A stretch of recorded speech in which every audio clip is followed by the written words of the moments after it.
بسم اللہ الرحمن الرحیم۔ یہ پیار کا نتیجہ ہے، یہ عشق کا نتیجہ ہے کہ نبی چاہتے ہیں کہ ہر محفل میں علی کی بات ہو، اپنی محفلوں کو مجلسوں کو علی کے ذکر سے زینت دو، اور جب علی کی بات ہوگی تو سماج عالی ہوگا، مزاج عالی ہوگا، معاشرہ بلند ہوگا، خود بخود ترقی ہوگی فکر بشر کو۔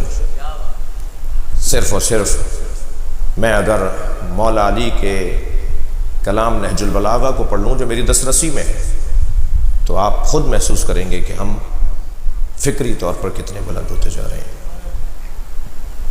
انفسنا وانفسکم، ہم اپنے نفسوں کو لاتے ہیں، تم اپنے جیسوں کو لاؤ، ہم اپنے جیسوں کو لاتے ہیں، اور اپنے جیسوں میں مولا علی کا وجود ہے۔ علی کو دیکھ کر نبی رو رہے ہیں، یا رسول اللہ آپ کو کسی چیز نے تکلیف پہنچائی؟ فرمایا میں جب تمہیں دیکھتا ہوں تو میں سوچتا ہوں میرے بعد تم پر کیا گزرے گی۔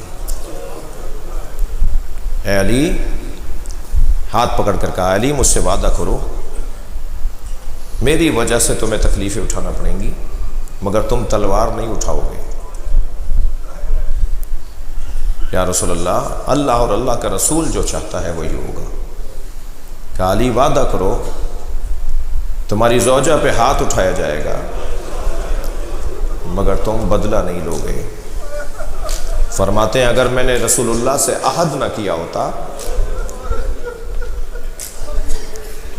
اللہ اکبر، 12 مہر لگی ہوئی دستاویزات جبریل لے کر آئے، کہا یا رسول اللہ یہ آپ کے 12 جانشینوں کے احکامات ہیں، اللہ نے آپ کے 12 خلفاء کے احکامات بھیجے ہیں۔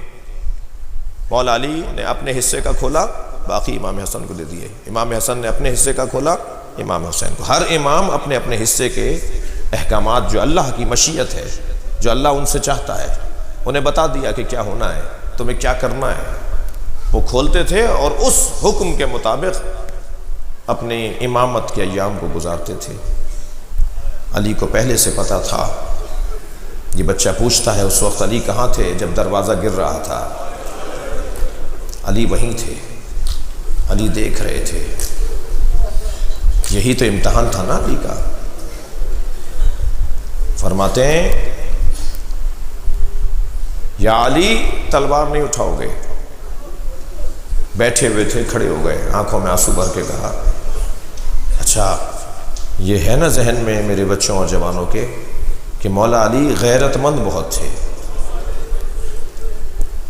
جی، جناب زہرا کی میت جنازہ جب اٹھا رہے تھے تو امام حسن سے پوچھا کہ تابوت کے نیچے کوئی ہے؟ میں ایک سایہ محسوس کر رہا ہوں۔ فرمایا بابا ہماری بہن زینب اماں کو قبر تک پہنچانے ہمارے ساتھ جانا چاہتے ہیں۔ فرمایا تابوت کو رکھ دو، زینب کو گھر پہنچا کے آؤ، میں نہیں چاہتا کہ زینب کا سایہ بھی کوئی دیکھ لے۔ جو علی اپنی بچی کا سایہ بھی، میں نے پڑھا کہ جب نبی کے مزار پر جناب زینب جاتی تھی نا تو رات کی تاریکی میں لے جایا جاتا تھا تاکہ شہر بند ہو جائے اور کوئی اجنبی رستے میں مل نہ جائے، اور اگر مل بھی جائے تو حلقہ بنا کر جناب زینب کو لے کے جاتے تھے۔ امام حسن آگے چل رہے ہوتے تھے، امام حسین پیچھے چل رہے ہوتے تھے، محمد حنفیہ دائیں، عباس بائیں، اس سجا کر اہتمام کے ساتھ جناب زینب کو لے جاتے تھے۔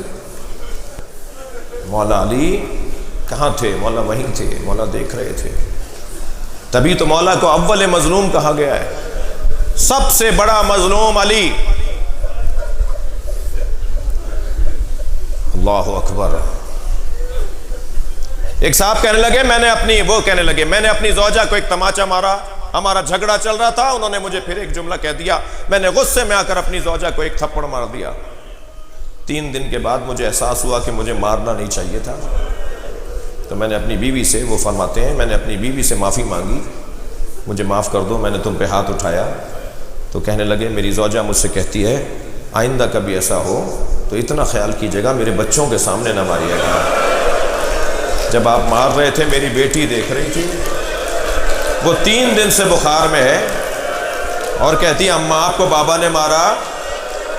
سنیں گے عزادارو، امام حسن ایک گلی سے نہیں گزرتے تھے، مدینے کی ایک گلی تھی جس سے امام حسن نہیں گزرتے تھے، جب وہ گلی آتی تھی رستہ بدل دیتے۔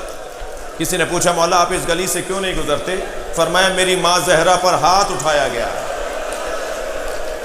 اجرکم اللہ، اجرکم اللہ۔